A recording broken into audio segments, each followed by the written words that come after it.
Hello, this is Bridget Graves, and once again, I'm here to share with you on my experience with grief. As I stated in my first video, I lost my son Demetrius in January to an asthma attack, and I'm just sharing my experience, hoping that it will encourage someone else who is going through the same thing. Yesterday, I dealt with my experience on denial, and today I will be dealing with the bargaining stage. Um, I have to say that was truly the hardest stage. I second guessed myself on so many things. I kept thinking, why didn't I go in his room that evening on the 27th when I came home from work? Maybe I would have noticed he was having a problem. I kept thinking, oh my gosh, I yelled at him all the time because he smoked. Maybe if I tried a different approach, maybe I could have changed things. Maybe if I would have, been a little harder. It was very hard because what that did, it created my own, it was like torment. That's the best way I can describe it. I felt so guilty and I just second guessed myself on so many different things. I went back to when he had his first asthma attack when he was a year old. And I remember how overwhelmed I was at the time. I was 26 when he had his first attack, and ironically, he passed at the age of 26. But I just kept second guessing myself on the whole journey of his asthma. What could I have done differently that he wouldn't have been so nonchalant about it as an adult? But then I had to get to the point where I had to accept he was 26. He was extremely intelligent. And I just had to accept that he did not take good care of himself. But every now and then, I will admit that those feelings still come back.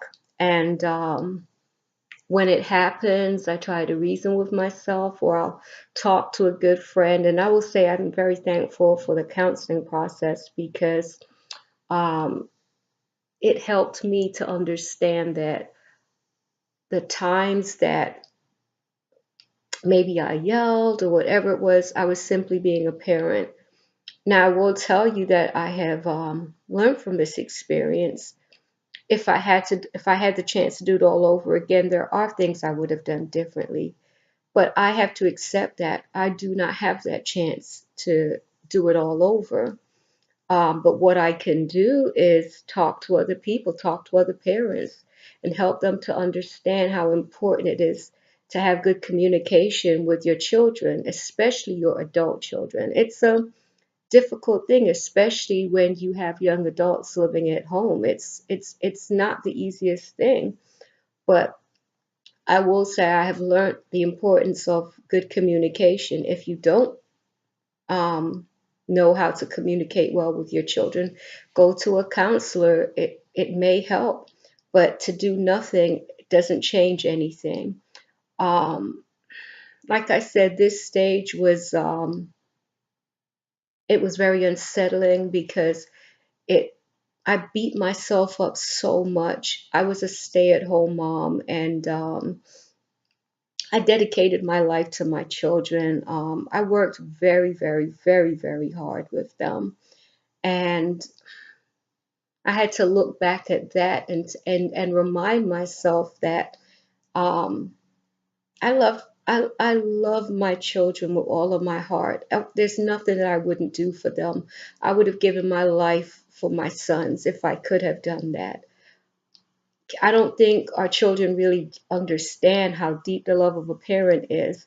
As I get older and have a better understanding of things, I even have a whole new appreciation for my mother who was grieving herself, but because of her love for me and my two children, she has kept herself strong because she knows that we need her. So that gives me something to go on. But I would just like to encourage you, if you are going through the grief process, you did your best, and what's done is done. all we can do is learn from our past mistakes and try to do better with the children that remain, and try to encourage others, because life is truly a precious gift. And at the end of the day, would your child want you to beat yourself up and torment yourself that way? I had to stop and really think about my relationship with my son. And I remember even going through the stage of, did he understand how much I loved him? Did he know how much I loved him? And then I even asked myself, did he love me? Did he care about me as his mother? And then I had to find a way to stop doing that, because it was really driving me crazy. It really was. But at the end of the day, I know that my son loved me, and I know that he knew he was loved not just by me, but his family, his grandma and his friends, and his siblings. He was truly loved. I It was hard to think of him passing away.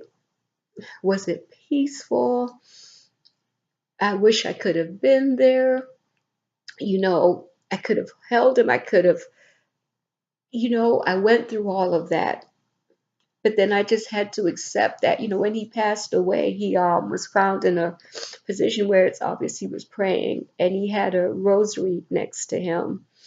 And that gave me a lot of peace, because then that told me that he reached out to the Lord before he passed away. And that gave me a great deal of comfort, because at the end of the day, I had to believe that God's peace and love helped him as he was passing. At the end of the day, to whoever is watching this video, we cannot change the past, but what we can do is embrace the future. Yes, I may be a little emotional right now and crying, but I can tell you that I have made peace with the situation. It's not the easiest thing, but I have made peace, and I'm very thankful for my faith. But I would just like to encourage you to understand that you did your best, and tormenting yourself with what you could have done, what you should have done, it won't change anything. It will not bring your child back. If you're truly struggling with this stage, then, as I said in my first video, reach out to your pastor, reach out to a counselor, but please make sure you get help, because, everyone experiences each stage in a different way, and they don't come in a particular order.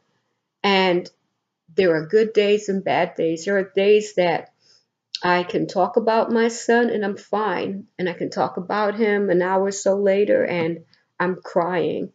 I can see a child, I can see maybe a television program, any little thing that will trigger a memory of him. And sometimes I do feel pretty emotional, but there are other times where I'll actually laugh at some of the memories, because he did some pretty funny and silly things sometimes. And it helps when I can have a pleasant and happy memory. I'm very thankful for the memories, because the memories give me something positive to think about. So maybe that's something you can do, and maybe think about how you can help others, because